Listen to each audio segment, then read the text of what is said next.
Olá, está no ar o programa da TV Surdo. Começamos a edição de hoje com uma ótima informação. A Assembleia da República aprovou a nova Lei de Proteção dos Direitos das Pessoas com Deficiência no corrente mês. A lei aprovada prevê a criminalização de todas as formas de discriminação de pessoas com deficiência. Prevê ainda a acessibilidade como obrigatoriedade no país, bem como a substituição de termos pejorativos pelos corretos. A lei entrará em vigor no período de 120 dias após a promulgação pelo Presidente da República. Acompanhe a peça e saiba como reagiram as organizações de pessoas com deficiência a esta aprovação.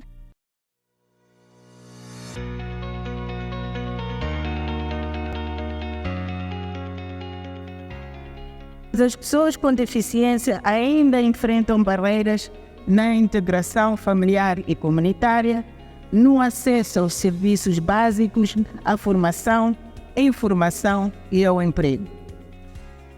Assim, começava o debate sobre a proposta de lei de promoção dos direitos das pessoas com deficiência. Um mecanismo legal que tem como objetivo de assegurar a inclusão efetiva desta camada social.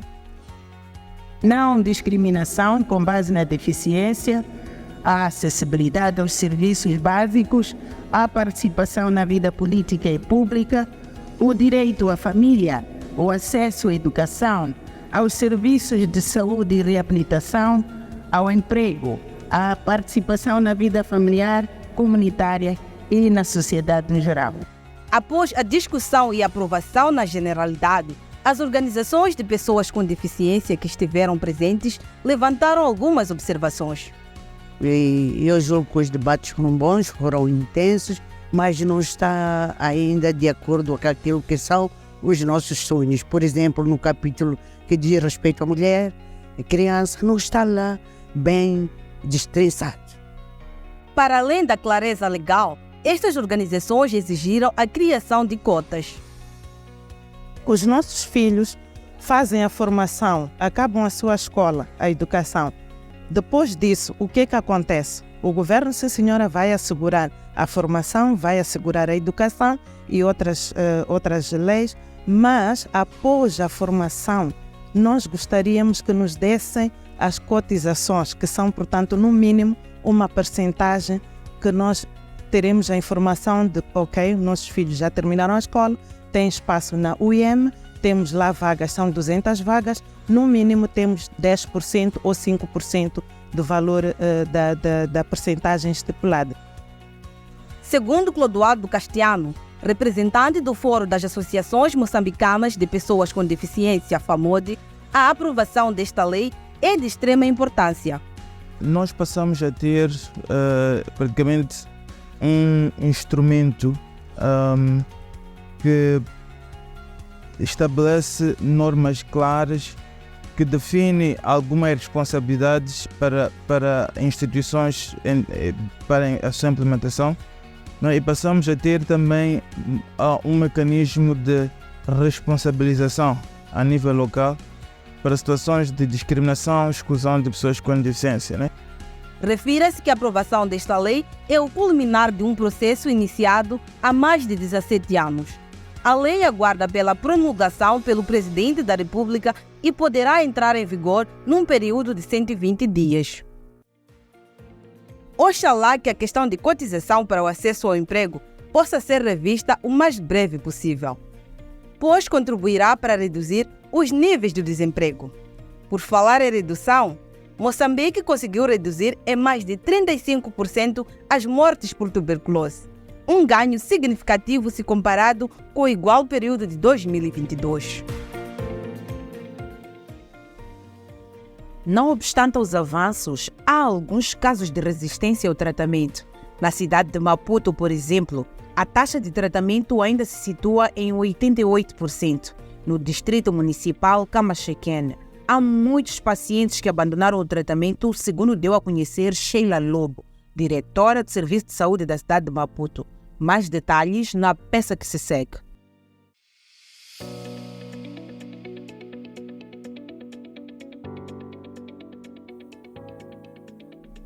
A tuberculose, TB, ainda constitui um problema de saúde pública em Moçambique. Em 2023, o país diagnosticou 116.817 casos, tal como revela a médica Benigna José. Moçambique diagnosticou em 2023 cerca de 116.817 casos de tuberculose, todas as formas, e destes casos, cerca de 52% aconteceram foi sexo masculino. E tivemos cerca de 12% que aconteceram em crianças menores de 15 anos. Tivemos também a ocorrência de casos de tuberculose multidroga resistente em cerca de 1.600 casos que foram identificados ao longo do ano passado. Já na cidade de Maputo, o distrito de Camachaquene lidera as estatísticas de perda de segmento do tratamento. Na cidade de Maputo, nós notificamos 88% dos cerca de 6.500 casos esperados de tuberculose, de todas as formas, com uma taxa de sucesso do tratamento de 88%. Continuam grandes desafios a nível da cidade, a perda de segmento de pacientes, isto principalmente no distrito de Camachaquene. Temos notado muito esta perda de segmento de pacientes e também alguns óbitos. Apesar de termos reduzido nos últimos anos, continua uma preocupação. Parte das pessoas diagnosticadas com tuberculose têm a doença associada ao HIV. Cerca de 25% dos nossos pacientes registrados nas unidades sanitárias têm a co-infecção tuberculose HIV, o que significa que continua a ser uma preocupação a co-infecção TB-HIV nos nossos pacientes a nível das unidades sanitárias. Segundo as autoridades de saúde, o aumento de casos de tuberculose em Moçambique deve-se em parte ao diagnóstico tardio. O grande desafio que existe nas pessoas que têm a tuberculose é o atraso no diagnóstico. Existe falta de informação que faz com que as pessoas atrasem para ir à unidade sanitária. Precisamos de investir muito na informação, capacitar as pessoas para que consigam identificar os principais sintomas da tuberculose com o tempo e conseguirem muito cedo e precocemente terem o tratamento. Para inverter este cenário, organizações da sociedade civil, membros do PLASOC, estão a implementar campanhas de sensibilização nas comunidades.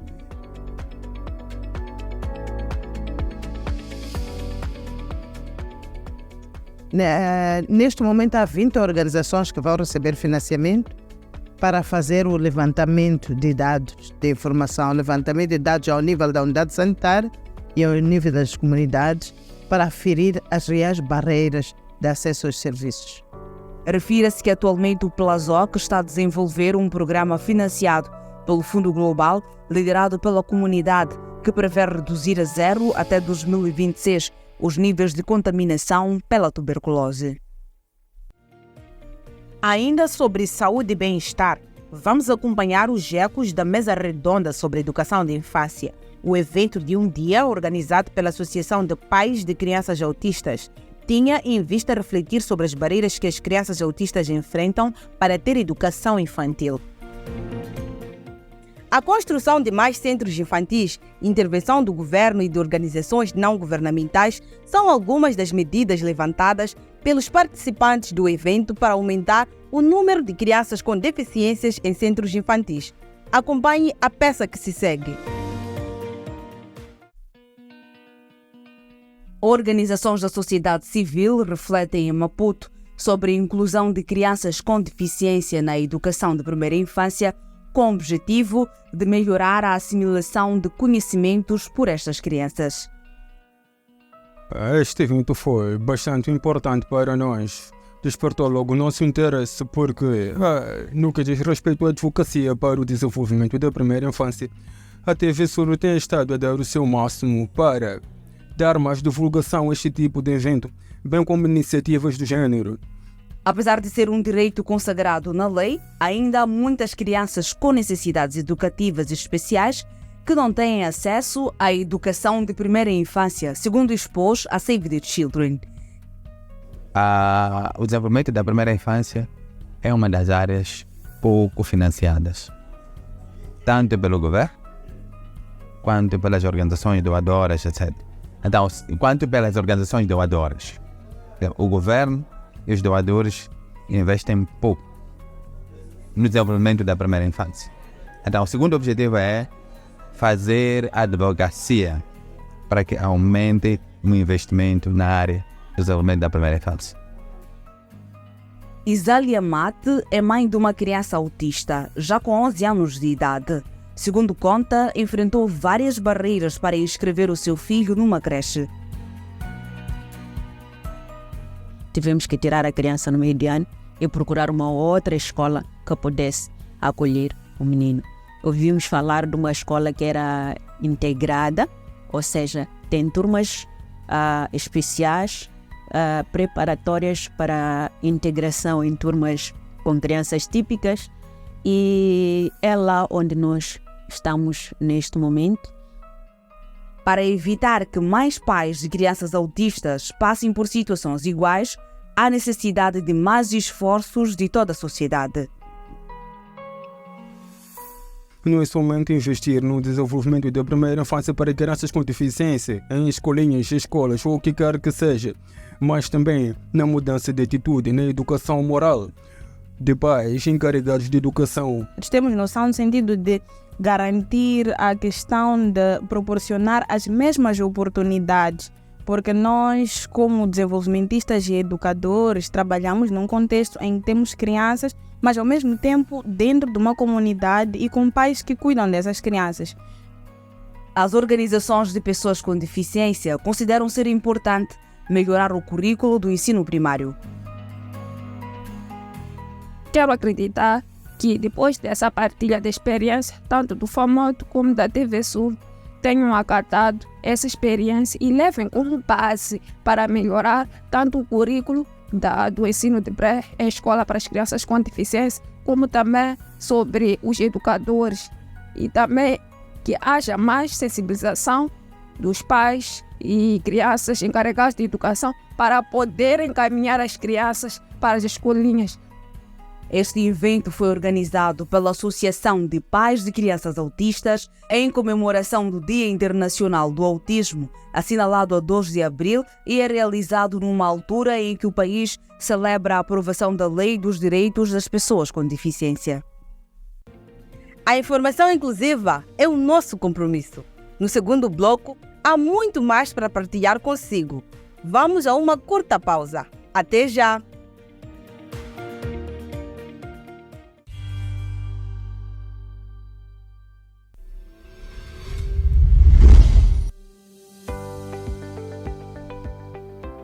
Olá! Bem-vindo a mais um vídeo educativo da TV Surdo. Você sabe o que são mudanças climáticas, pois não? Se não sabe, vai aprender no vídeo de hoje, bem como sobre as ações para ajudar o planeta Terra a reduzir os efeitos.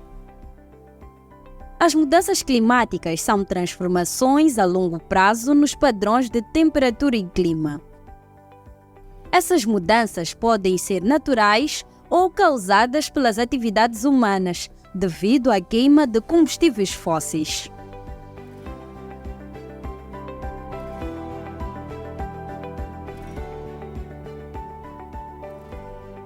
Após esta breve explicação sobre o que são mudanças climáticas, vamos agora aprender algumas ações que podem contribuir para a redução dos danos ao planeta Terra.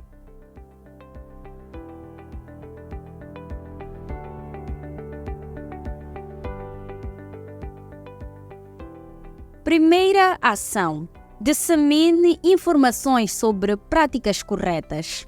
Incentive seus amigos e familiares a reduzir a produção do carbono, abandonando o uso do carvão, lenha e combustível. Segunda ação: faça pressão política. Pressione os políticos e empresas locais a mudarem as políticas e a empenharem-se na redução da emissão de carbono.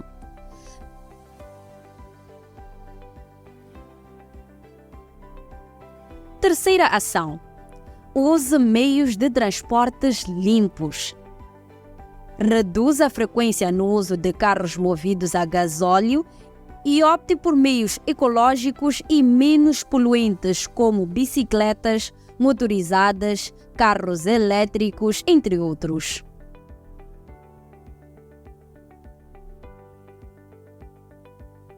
Quarta e última ação: faça o uso da energia elétrica renovável. Se possível, deixe de usar a eletricidade tradicional e opte por energia solar, eólica e geotérmica e desligue todos os aparelhos elétricos que não estiver a usar.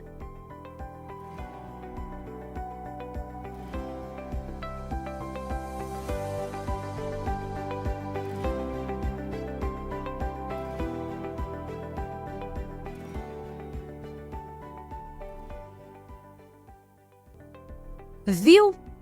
Há muitas ações que cada um de nós pode exercer para reduzir os níveis de destruição do nosso planeta.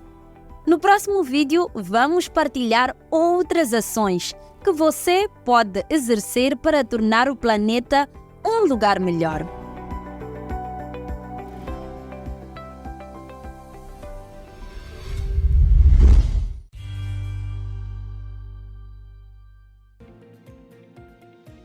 Olá, estamos de volta à segunda parte do nosso programa. No primeiro bloco, conversamos sobre a Lei de Proteção dos Direitos das Pessoas com Deficiência e suas alterações, bem como sobre a redução de casos de mortalidade pela tuberculose. Abordamos igualmente a educação de primeira infância no país, o estágio atual e soluções futuras. Para começar o segundo bloco, vamos ouvir o que pensam as pessoas com deficiência sobre a conjuntivite hemorrágica, doença que desde a sua eclosão em fevereiro passado já espalhou-se por todo o país. Apesar dos alertas das autoridades de saúde, muitas pessoas têm recorrido ao tratamento tradicional e só vão ao hospital quando a doença já evoluiu para infecções que resultam na cegueira. Numa conferência de imprensa, o médico-chefe do Serviço de Urgência do Hospital Central de Maputo explicou os cuidados a ter para evitar casos graves da doença.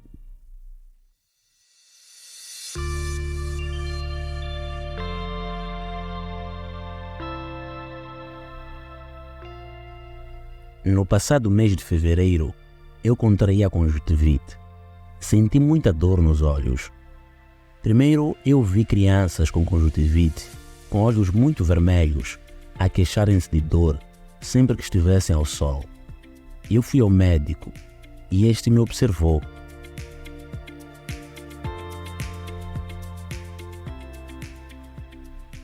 Altamente infecciosa, a doença espalha-se de forma rápida.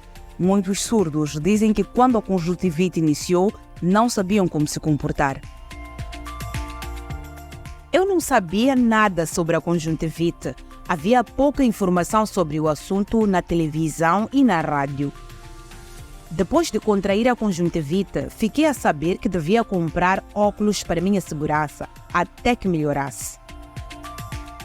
Sobre as medidas de prevenção, as nossas fontes dizem já saber como se comportar para evitar a proliferação da doença.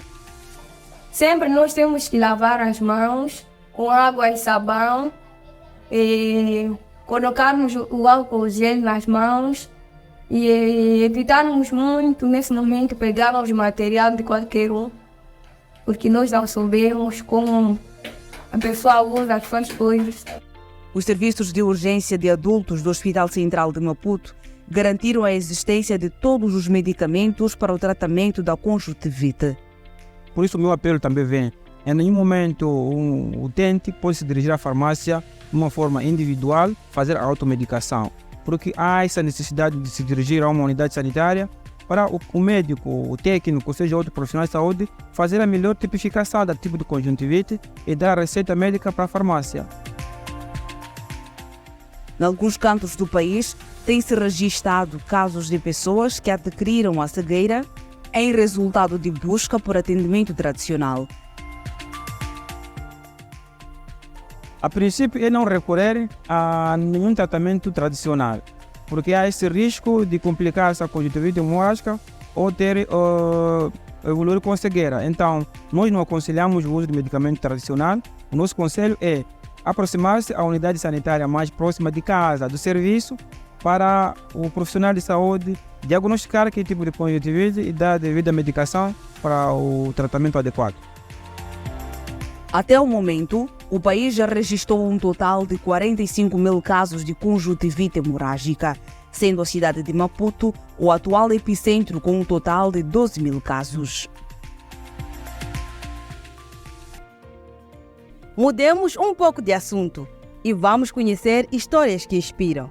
Odárcio Finias é locutor, jornalista, apresentador de TV e cantor. O gosto pela comunicação surgiu por querer dar voz a outras pessoas com deficiência e denunciar as injustiças de que são vítimas.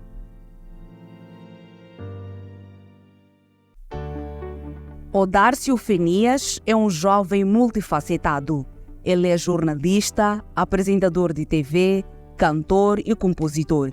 Natural da província de Inhambane, ele partilha como entrou para o mundo da comunicação. Eu fiz formação de jornalismo básico na APEC. Por sinal, fui o terceiro melhor classificado, tanto que acabei ganhando uma entrevista numa das rádios privadas da cidade de Machixe, a Rádio Progresso neste caso, onde fui formatado e formado novamente na área de jornalismo e comunicação. Após adquirir as habilidades de comunicação no estágio que ganhou, Odárcio submeteu um projeto a uma televisão local em que conta histórias e desafios de pessoas com deficiência. Está mesmo com um objetivo focado em inclusão social, em suma. Lutamos mesmo para que haja igualdade e respeito dos direitos das pessoas com deficiência, ou mesmo ainda pessoas que são oprimidas, neste caso, seja deficiente, seja a pessoa que não seja muçulmana. Desde que o programa começou a ir ao ar, já impactou a vida de diversas pessoas com deficiência. Odárcio promete continuar a fazê-lo. Por ver o sofrimento das pessoas, acabamos nos motivando em querer melhorar aquilo que são as condições das mesmas pessoas. Seus colegas são unânimes em reconhecer que trabalhar com Odárcio é uma experiência única e que a deficiência não define o caráter de ninguém. Eu ganho muito grande, eu ganho maior, mesmo porque quando olhamos para a deficiência, ainda, quer dizer, ver uma pessoa com deficiência trabalhar numa empresa ainda é um tabu para nós. Então, eu acredito que com a mídia, não é? O Dércio, por exemplo, falando exclusivamente do Dércio, ele é apresentador de televisão. Eu acredito que tenha mais albinos que estão a se identificar, não é, com ele, que podem aparecer, porque outros têm sonho, o sonho está lá, mas entretanto não têm coragem, porque por causa do estigma, do preconceito, então a pessoa tem medo de se entregar. Como cantor e compositor, Odárcio possui mais de 15 músicas que versam sobre diversos assuntos. O patinador da Unidade Nacional Donaldo Salvador foi recentemente homenageado por seus alunos com deficiência e o Conselho Municipal da cidade de Maputo. A pintura acrílica com a imagem de Salvador enaltece os seus feitos na promoção da unidade nacional.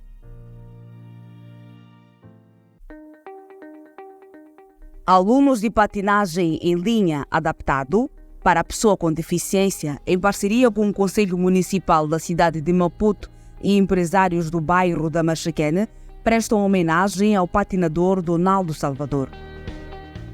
Nós, alunos da Associação de Patinagem, nos sentimos lisonjeados pelo fato deste mural hoje ser inaugurado e ter realizações porque achamos que o professor não é um observador, mas que um professor, este é um educador da pátria.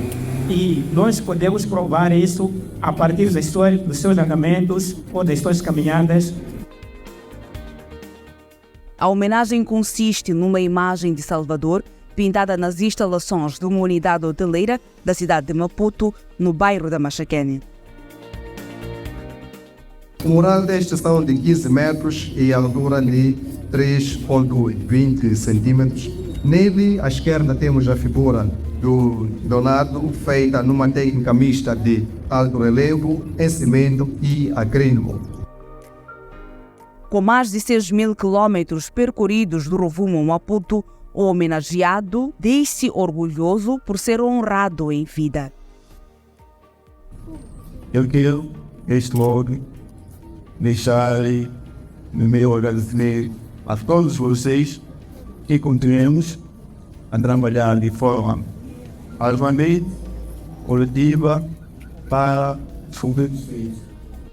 Membro do Comitê Paralímpico de Moçambique, Donaldo Salvador, introduziu em 2022 a primeira turma de atletas paralímpicos. Ele pretende expandir esta modalidade para outros pontos do país e levar pessoas com deficiência a competições internacionais. Vamos agora a mais uma aula de língua de sinais. Olá, está no ar mais uma aula de língua de sinais de Moçambique. Pronto para enriquecer seus conhecimentos em língua de sinais? Muito bem! Na aula de hoje, vamos aprender palavras relacionadas ao empoderamento das mulheres. Gestoras de empresas, mulheres em cargos de liderança, mulheres de negócios. Vamos repetir? Gestoras de empresas, mulheres em cargos de liderança, mulheres de negócios. A nossa aula termina por aqui. Continue a praticar aí em casa. É só aceder às nossas redes sociais. Somos a TV Surdo Moçambique. O nosso programa termina por aqui. Muito obrigada pela atenção dispensada. É muito bom saber que podemos contar com o carinho da sua audiência. Por hoje é tudo. Voltamos a ver-nos daqui a 7 dias. Você pode continuar a ver este e outros programas acedendo às nossas redes sociais. Somos a TV Surdo Moçambique. Goste, comente, partilhe e faça com que os nossos conteúdos alcancem mais pessoas. Até ao próximo programa.